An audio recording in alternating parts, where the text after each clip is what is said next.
Another Jets loss. Could we see another quarterback change? That seems inevitable. And at 4-8, what the hell is the rest of the season about? We'll explore that very topic here on Boy Green Daily.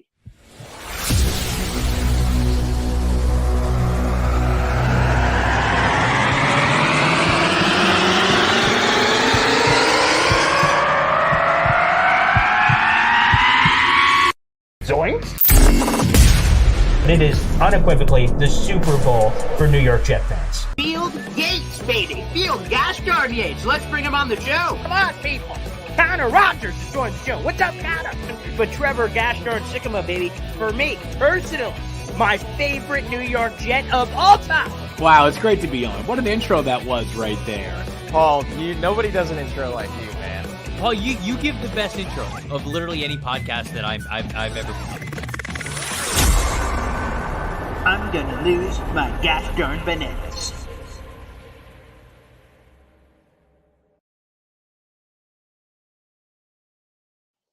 Good morning, everybody. My name is Paul Weston Jr., a.k.a. Boy Green. I'm the New York Jets digital reporter for Heavy.com. Welcome to my YouTube channel, youtube.com/BoyGreen25, and of course, as well, the Heavy on Jets page and YouTube. We're also available wherever you find your podcast, audio-wise, by simply searching for Boy Green Daily. Without further ado, every Monday we have on the show, Italy Jet. Ciao, my friend. Ciao. How are we? Ciao, good morning. Everyone is good in the chat. Again, I would like to apologize to the people that went to the game at MetLife Stadium in the horrible weather. Just another Monday of a Jets loss. We are 4-8 now, and it's still at this point. Are we even mad anymore? Or is just, what do you think? Are we even mad anymore, or is this just a regular thing now? I'm going to be honest. That's a good question. And I'm glad that you brought that up. So, in some sense, I wish I could turn it off. I wish I agree. Yeah. I could watch the game and say, wow, this looks similar to every week I've ever seen this season, of like the same song and dance of self-inflicted wounds. Like the Jets had plenty of penalties on their own that were dumb. I thought there was terrible officiating on both sides, quite frankly, but specifically the Jet side. I thought that was terrible. The turnovers, Tim Boyle just being lackadaisical with the football. So again, losing a turnover battle. When you lose it 3-0, that's going to happen. So penalties, turnovers, and not scoring a touchdown, obviously. You know, the defense throwing a safety up there, a couple of field goals, like, you know, not scoring a touchdown, you're going to lose games. Losing the turnover battle, 3 squat, you're going to lose games. So from that standpoint, I wish in some sense I could take a step back and say, wow, this is the same bleeping thing we see basically on a week-to-week basis with a little sprinkle of this instead of this. But I'm going to be honest, as I told Joe, who called into our live show last night, which, by the way, is doing great numbers. Thank you, everybody, despite the suckage. You guys still clicking every day and supporting the show. That means a lot to us, so thank you so much. But he kind of said it for him. He can remove himself and not feel his pain because he's not on the edge of his seat on a play-to-play basis. I said, God bless you, sir, because I am. I am watching it. My daughter's watching it with me, and you know, the Michael Carter II, they throw the flag. I'm like, nah, that wasn't a flag. That wasn't a flag. And he's like, there's no flag on the field. I'm going, yeah.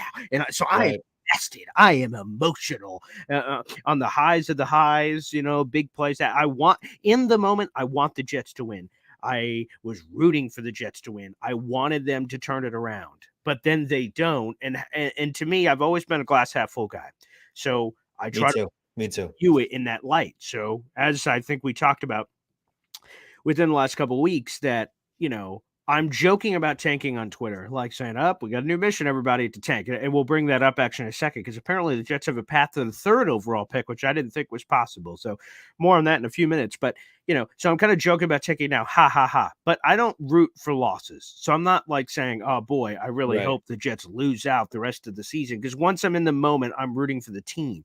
But I rationalize losses once it's already over. You know, the ref, ding, ding, ding. The ref has waved his hands. And then we're saying, no, boss, no, boss. Well, once the refs are waving the hands, then I go, okay, well, we lost. Okay, draft position. Look where we are. So that's how I view it ultimately. But I am invested on a play-to-play basis. So I'm riding the highs of the highs and the lows of the lows. Yeah. I couldn't agree more. And I know I know things are going the way they are, but I just want to highlight like a little bit of a bright spot. I Sure. love the defense. Mhm. Like this defense has always Oh, been yeah. solid. Mhm. Gibson is coming into his own. You Yeah. have Ashton Davis. No I wonder love why Ashton. Amos got cut. I was understand he's weird. probably Yeah. wanted to be on maybe another team, the contending team, because he's kind of in the back end of his career. I get that, but there's still that one narrative that Zerline and Morstead are still your best players on the field. Yeah. Like that's still wow. And then that game, that whole entire game, even Sunday Night Football. I don't know if you watch Sunday Night Football, Boy Green, but Of course. Yes. Yeah. the officiating needs to be investigated. That was bad. Yeah. Yesterday was bad. Jets game. Last night was bad. I mean, I was with a couple of buddies of mine. They're like, "Is this game like fixed or something?" I'm like, I don't think it's fixed, but this is bad. Yeah. Like this is really bad. They need to go in this week. And I'm thinking, is the commissioner even watching these games right now and seeing what we're all seeing? Of course they are, but at the same time, this is not good. This is not good. And then I truly do like what I saw from Cook. I did like what I saw from Cook a little bit. Absolutely. Yeah. And That's why. And then Conklin's still a beast. So it's one of those things. Even the offensive line in the beginning, they were rolling, but then they shit the bed at times at the end there, right? When we're trying to get something going with Trevor. Happy that Boyle was out after when Trevor came in, but then Trevor was not that great again. And now I wouldn't even be surprised if he started with Trevor, right? Wouldn't be surprised. They got to go through that cycle again. What are they going to do? But shout out to Saleh. I want to give flowers to Saleh in the beginning of the game, before the game. Okay. With yes. Knapp. Great stuff. I love to see that. Yeah, quick nugget on that, because I think that is worth sharing. I did not talk about that on the post-game show, so I'm glad you brought that up, Italy. For those who missed it, obviously they are honoring the death of Greg Knapp, who both coached for the Jets and Falcons, respectively. So there was an interconnectivity in terms of that connective tissue between both teams. But there are 50 distracted driver deaths every day. Every day. People messing around on their phone, grabbing chips out of a chip bag in their passenger seat, whatever. And Greg Knapp died because of someone being distracted driver. Someone doing something stupid, silly like that, texting on the phone, food, whatever it was. I don't know. I didn't read the police report, but something with a distracted driver is the reason that Greg Knapp is not breathing the same air we are right now. And, Saleh has been passionate in the past when he's had these moments where they're either honoring him or he's wearing a shirt to honor him or they're talking about it. And he's been very passionate, very emotional about that. And I think it's great awareness. So he always runs his steps. It's his own pregame routine, but he invited members of the Jets coaching staff, the Falcons coaching staff, the league office, and others to participate and raise awareness and do things. Even Knapp's family. Correct. And Knapp's family. And the money was raised to the Greg Knapp Foundation. So phenomenal beyond football. And that's an important note to make. That is, again, sick. And it obviously 50 every day. 365 days a year. Do the math, people. That's a lot of unnecessary deaths that we can control. So hopefully they can, we can do our part to spread that message. So Italy, thank you for bringing that up. A couple of notes that you said. So Dalvin, I wrote an article about him last night. A couple of things that I really love. First off, he's showing pop. Now, he had the unfortunate fumble. The fumble, right. It is what it is. That's unfortunate. They fumble around midfield, and that's the Falcons' only touchdown of the game. Basically, that costs them the game. It shouldn't have, though. The defense allowing 13 points doesn't seem like this death mark. Every NFL team, if you hold another team to 13 points, you should win that game 12 times out of 10. So that one stinks for Dalvin, but he just has burst. He has juice, and Breece Hall does not right now. Why? I have no clue. But I mean, here are the numbers, okay? I tweeted this out last night, just really in disbelief, not really to make fun of Breece Hall. It is what it is. I don't think it's all his fault, but here are the numbers, and they are stark. And I will put this up on the screen. We'll also, like I mentioned, I'll bring up that tanking thing in a second for what that looks like. Let me make sure I get the right one here. Okay, here it is. It's up on the screen, but I'll walk it through for our audio listeners only, okay? And this may be difficult to see, so I'll tell you. This is the game log for Breece Hall over the last 7 games, okay, from a rushing perspective. and we're going to go chronologically. So Falcons and then backwards. 13 carries for 16 yards, 7 carries for 25 yards, 10 carries for 23 yards, 13 carries for 28, 16 carries for 50 yards, 12 carries for 17, 12 carries for 39. All in all, that adds up to this 83 carries for 198 yards. That's 2.38 yards per clip. Breece Hall is lost right now. Now, is it the offensive line? Is it play calling? Is it him recovering from a torn ACL? And there's going to be moments where he's great, which we've seen this season with those bursts, the Broncos game, the Bills game, and things of that nature. And then there's going to be, this level of play calling where they know exactly what they're doing. They load up the box, and Breece is getting met immediately when he gets the ball handed off to him. So I think it's a combination of everything, but it's just stunning to see these numbers. These numbers are the truth. Now, you can blame other things, and feel free to. I'm not solely throwing the blame at Breece Hall here, but with this, obviously, to put it bluntly, the Breece Hall thing ain't working right now. So what I think you need to do is to give it to Dalvin, who's showing some juice. I'm not saying you cut Breece. I'm not saying you move on from Breece. I'm just saying right now, Breece is struggling, and Dalvin seems to be showing life. So give some rock to Dalvin and just see what happens. And maybe he opens things up. And then when you bring Breece back in, then okay, here we go. There's some clear paths for you potentially. So again, I don't think it's all Breece's fault. I think he's still in the recovery process from a torn ACL. And he looked limping. He didn't. He looked like he was still injured a little bit. Like he didn't look a little bit normal. Yeah, like I said, I don't know. There's going to be good moments and bad moments during recovery. Right. As someone who is also recovering from ACL, I have good days and bad days. Yeah. So, I think it goes both ways. The other thing I want to throw up real quick, just before it gets lost in the sauce here, is the Jets technically have a path to the 3rd overall pick right now, according to Tankathon. Yes. I want to make sure that I didn't miss anything last night with any late change. Okay. Oh, wow. Whoa. Okay, folks, I got to give this a tweet out. The Jets have now moved up to the 6th overall pick. Oh, my goodness. Wow. Look, the things that we're excited about here in December, the strength of schedule change for the New York Giants. The Jets now have the 6th overall pick after the strength of schedule shifting last night. Oh, baby. Yeah, we gotta tweet this out in a second. We will. Wow. We will in a second. So, wow. That is a change overnight on the strength of schedule being updated on Tankathon.com. So anywho, here it is. This is Tankathon. We'll tweet that out in a second. But the other thing I wanted to share was the path to the 3rd overall pick. They had the 7th overall pick last night after the game. So, ooh, nice. All right, here's Optimistic Jets. Shout out to him. The path for the Jets to receive the 3rd overall pick. Jets lose out, which, by the way, seems really possible. Yeah, seems really, really positive. They're in the middle of a 5-game losing streak right now.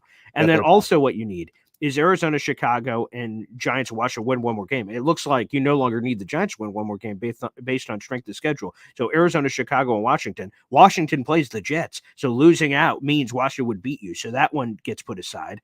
And then the Arizona-Chicago thing, it's possible. Chicago showed some signs of life, obviously. They just won a game on a Monday Night Football the other night against the Vikings. Arizona just beat the Steelers. It's possible. There's a path. And like I said, we will tweet out about the 6th overall pick, the strength of schedule changing for the Giants. So here's what it is, folks.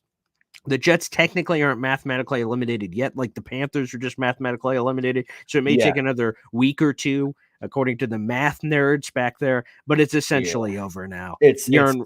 The Aaron Rodgers dream is over. This is over. So again, I'm not saying you have to root for losses, because I will be in front of the TV for Jets Texans, and I'm going to be like, come on, Jets, let's figure this thing out. Whoever the hell's that quarterback. I believe that will be Trevor Siemian, but Saleh will probably make that announcement later this afternoon. So keep an eye out for that at his press conference. I will be rooting for it. But the other thing you can, again, the viewing it glass half full, and, that perspective, there's some really, really good prospects in this draft. And Jet fans, you've got Washington that plays you. You have New England that plays you on the schedule. You can squeak up there and maybe get one of those top offensive linemen, Marvin Harrison Jr., who knows? If you want to do your crazy quarterback thing, I don't want to do that, but hey, different strokes, different folks. Whatever you want to do, that's possible. So there's the draft Tankathon angle, potentially. And not only that, this week, this will be, if Trevor Siemian, this will be eight quarterbacks they have used in two seasons. Yeah. Well, yeah. It's It- technically it's if 7, but yeah. well, it's 7, but if you They start went to Zach Simeon Wilson again, twice. Yeah. right? No, I see what you're saying though. Yeah. And that's the thing. The defense is still the defense, which is still continuing to get stronger. You still see Jermaine Johnson still up there in the top 6 and pass rushers, and it's still even though I agree with one of the guys in the chat. I think it's the fact we're still talking about the draft in December. It's depressing. Not great. There we go. It's so I 100% agree. I'm not even focused on that, but still, it's noted to be if we're 6 there, I would love to get a wide receiver. And I know people want to get the old lineman. I know people want to get an old lineman, but I still think when Corey Davis went down is when things started to take a turn for the worst in our wide receiver core. So, like I said, I feel sorry for all the fans that went to the game.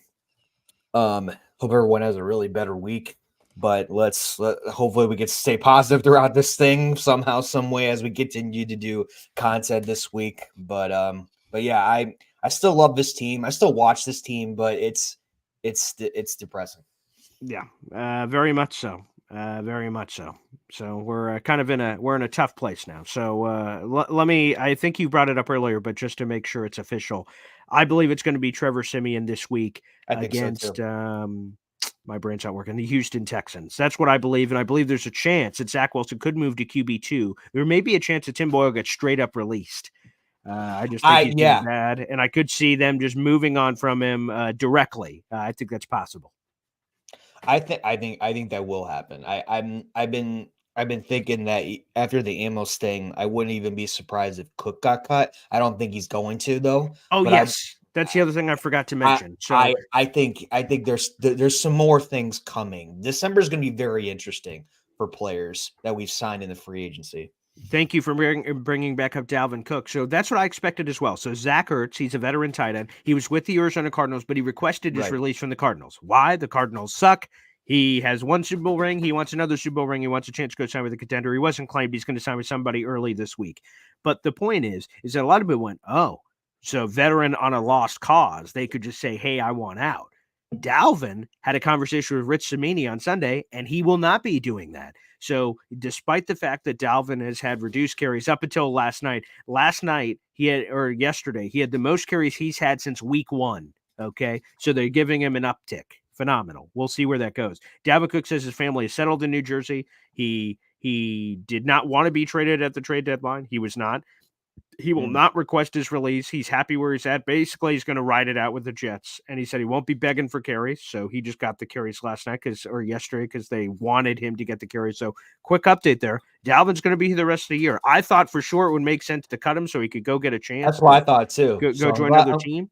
But that's an update from Rich Cimini yesterday. So that will not be happening, it sounds like, from Dalvin. So tip of the cap to the young man for that. We just got a YouTube super chat in. This is from Lee Van. Lee Van, my man. Yes, sir. Beat the Patriots. I don't care about the draft. I appreciate you guys, Boy Green in Italy. And I kind of feel the same way. I kind of do too. Is that last game of the season, man, that's going to be a high if we can beat them. Again, I understand that could have dramatic effects, and it's hard to prognosticate now with so many weeks left to go. Again, they have 5 games left, but that could be dramatically important. The Jets winning could throw them in a completely different spot, but the Jets have lost to the New England Patriots 15 straight times. I don't care how it happens. I am really on board with beating the Patriots. Now, would I have rather beat them under more dramatic scenarios like the Jets beat them, they're in the playoffs, or Aaron Rodgers just lights them up 55-0, and I just get to really savor the end of that unfortunate streak? Yes. But to be honest, I guess I'll take it in any way. So Lee Van, in a lot of respects, I agree with you. I know there's a lot of Jet fans that won't. That won't, but yeah. They'll say, finally, we end the streak and it hurts us and helps the Patriots. This sucks. So I understand those fans as well. But yeah, there's just New England. I just hate those Patriot people. It's absolutely disgusting. They just, in the words of Tyler Conklin, it's like a bad dream all over again. Oh my God. I can't believe when he said that from the Antoine Taylor question, I just paused the interview and just went, wow, it is. Right. It's a horrible nightmare that I'm like, and they're like, Paul, you're still awake. I'm like, no! Right. yeah, it's just it's been unfortunate. There's no other way to put it. So let me ask you this. That's the other part of the question. So inevitable quarterback change. It sounds like it is going to happen for the Jets. What is the rest of the season about to you? There are 5 games left. It seems like for the 13th straight year, the Jets will not be in the playoffs again. That's not mathematically official yet, but that will be shortly, unfortunately. So now we have 5 games left and nothing for the playoffs as it pertains, nothing for Rodgers. It looks like he's not coming back. I wouldn't either if I was him. So now what? Now what, Italy? What are you looking forward to for the final, 5 games of the season?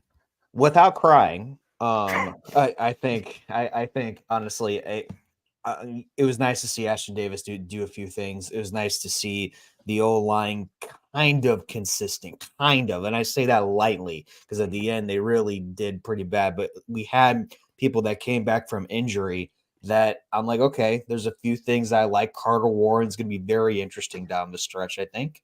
I think overall, I want to see individual players to see what we got for next year because I really do think that this is over. I still want to see, I still want to see Izzy a little bit. I want to see Izzy a little bit. I want to see Ruckert a little bit more. I feel like I'm a broken record right now saying that all the time. I want to see creativity. I saw a little bit of it yesterday, but not much as we all wanted and think. But I just want to see little things. I want to see little things. I want to see specific players. I want to see a little bit of a coaching change, even though I don't think it's going to happen. Mm-hmm. But I do think that we maybe will win 1 or 2 more games. I really do think that. I just don't think I don't think we're going to lose all of them, but I think 1-2 games, I think we can squeak by. But as the thing we talked about, Boy Green in the past, scoring touchdowns, which we can't do. So, and we always hold teams to like 13 points, it seems like, maybe 10 sometimes. So it's gonna be rough. It's gonna be rough in December. So Merry Christmas and Happy Holidays, because it's gonna be interesting. Yeah, I would say the 2 winnable games left on the schedule appear to be Washington, New England, but at the same token, what I was thinking. Yeah, it's the NFL. The Jets beat the Eagles. Yeah. So I guess technically any game could happen, and any loss certainly could happen from that perspective. But that's really what the rest of the season's about for me. Obviously, as they lose, you're like, well, Tankathon, which, by the way, right now they have the 6th overall pick in Tankathon's updated rankings from last night. And how about this? They have the strength of schedule advantage on every team ahead of them except for the Chicago Bears. So that means if the Jets were tied by record with any of the teams ahead of them, they would pass them in the strength of schedule. That is the number 1 tiebreaker in this, which is as good of news as you can hope for. So Washington has played 1 more game than the Jets, so they're 4-9. Eventually the bye weeks will catch up there. So that will shift things slightly. But yeah, they're right there in the conversation. So there's very much a path from that perspective. Well, everybody, we've got a sterling guest list, which obviously was led by this man right here, Italy Jet, who has the goatee rocking. Very nice. The haircut as well. Thank you very much. Hey, holiday season, man. You got to look good, feel good. That's look it. Good, feel good. I can appreciate that. And so with that, we have a wonderful guest list. Play Like a Jet, Will Parkinson, DJ Bieneme, the Houston Texans ESPN reporter, Buffalo Jet fan. We will reunite after months apart. He will be on. And did I miss someone? Yeah, Take Flight today. That's a popular Jets Instagram account. They'll be joining us tomorrow as well. So we will shift the logo to Jets Texans and get you guys ready for that as well. So there you go. There you go. Guys, have a good week. Follow me, Italy Jet, on all social media platforms. Got a bunch of shows this week. And yeah, hey, let's I guess embrace the tank, even though I hate saying that. Yeah. But yeah, it's gonna be a good week. Appreciate everybody. Yep, thank you, and we'll see you tomorrow morning at 7:30. Take care.